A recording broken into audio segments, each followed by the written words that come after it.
This building was built here in 1887 by a Mr. William Warden. Warden was a silent partner in Standard Oil, that's ExxonMobil today. He had a little bit of money. This is at the height of modern spiritualism. Being rich and well known, they would hold seances here. To the 1930s, they left this building to their kids. The kids hated it here, it gave them the creeps, so they tried selling it. 1930s, not the most ideal housing market we've seen. They decide, we're rich, we don't need this. They up and abandoned the property. When they moved out, the criminals moved in. They said, hey, it's free real estate. They stayed here for about a decade. During this time, the building got nicknamed the Castle of Doom. We do not know how many people died here in the building. The city stopped keeping count. We know it got so bad that the city decided to tear the building down, though clearly they didn't follow through. We're in it right now. It was then turned into a hotel for the rich and famous. Rates here started at $200 a night. That's back in their money. Adjusted for inflation, it's just over $3,000 for the cheapest room for a single night. This hotel was owned and operated by Marjorie Keaton Rawlings and her husband, Norton Baskin. Marjorie was a famous author from Ocala, Florida. Norton Baskin was her hotelier husband. So they're rich and famous. They have rich and famous friends stay right here. Unlike Flagler's hotels, people would go there to flaunt their wealth. This was the complete opposite. That hefty price tag was paying for your anonymity. You could put whatever you wanted to in our logbook, whether it be your name, a pen name, the letter X, leave it blank. If you had the money to be here, this was truly a no questions asked kind of place. And this worked until it didn't.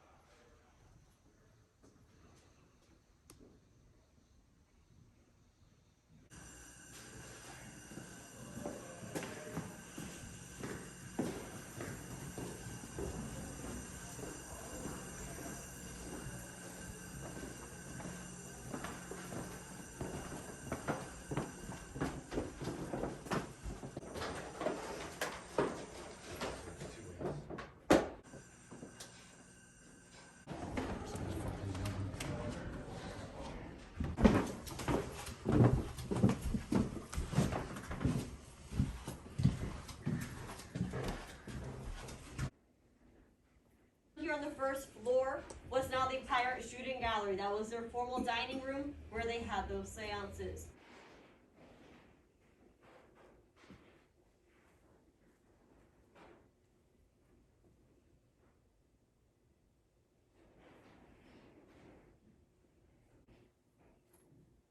Did you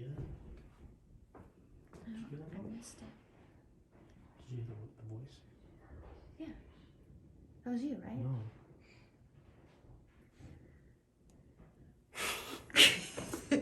You did scare me. These are pretty creepy. Is there any spirits in the room that would like to make themselves present for us?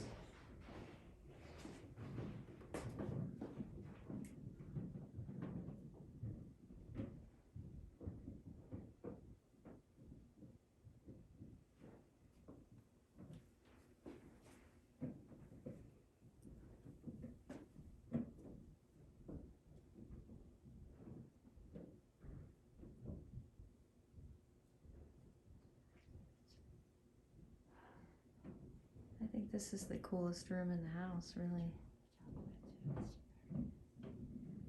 Logan's possessed.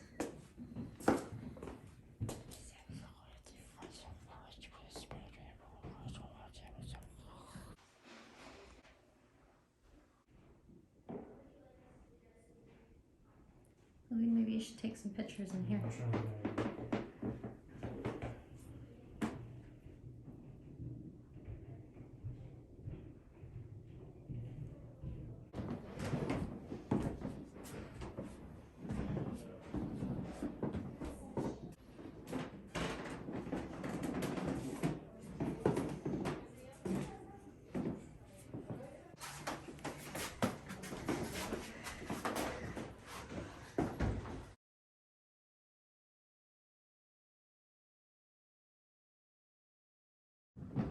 Wow, is he really that skinny, huh? Oh, isn't this the room she was talking about? With a triangle?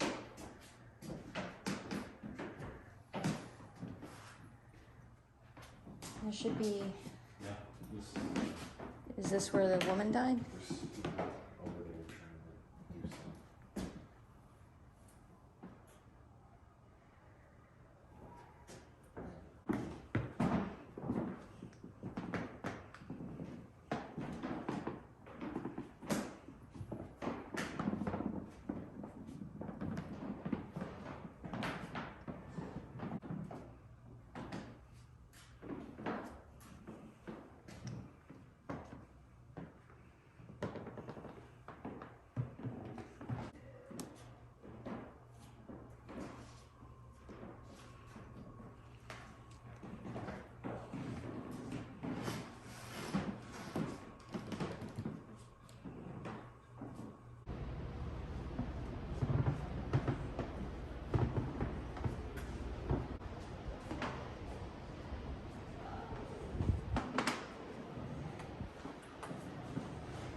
That's how far I can open it.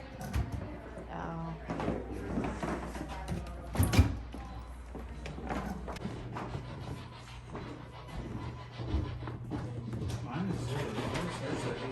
April 23rd, 1944.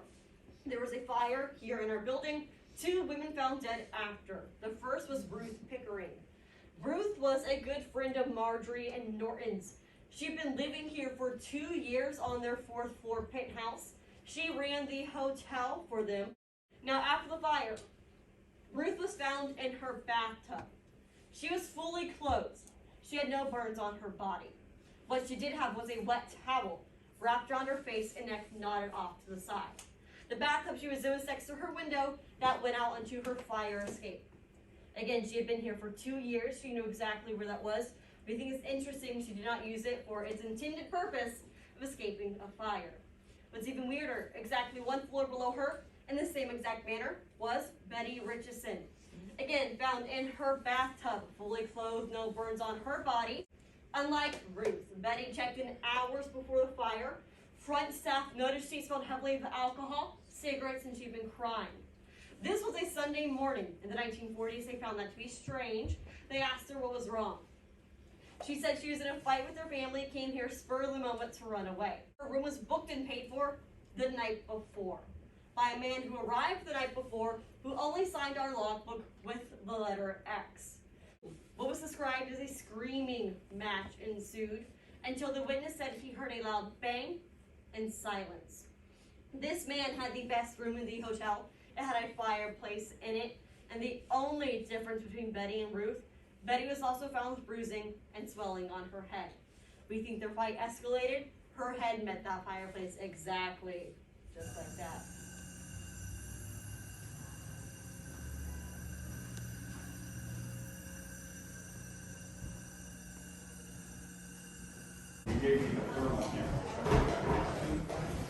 What was your favorite part? That big giant guy, 8-foot guy. Oh, yeah. Did you get spooked? No, in that pirate area over there, that's dark. Kind Yeah. of interesting because I didn't know what to expect. What'd you think, babe? Pretty awesome. Did you see anything? No. I was in that room by myself. Which room? You thought you heard a voice? The one with the executioner Ah. You heard provoking him. a voice where the pirates were. It was like a whisper. I took a picture of that.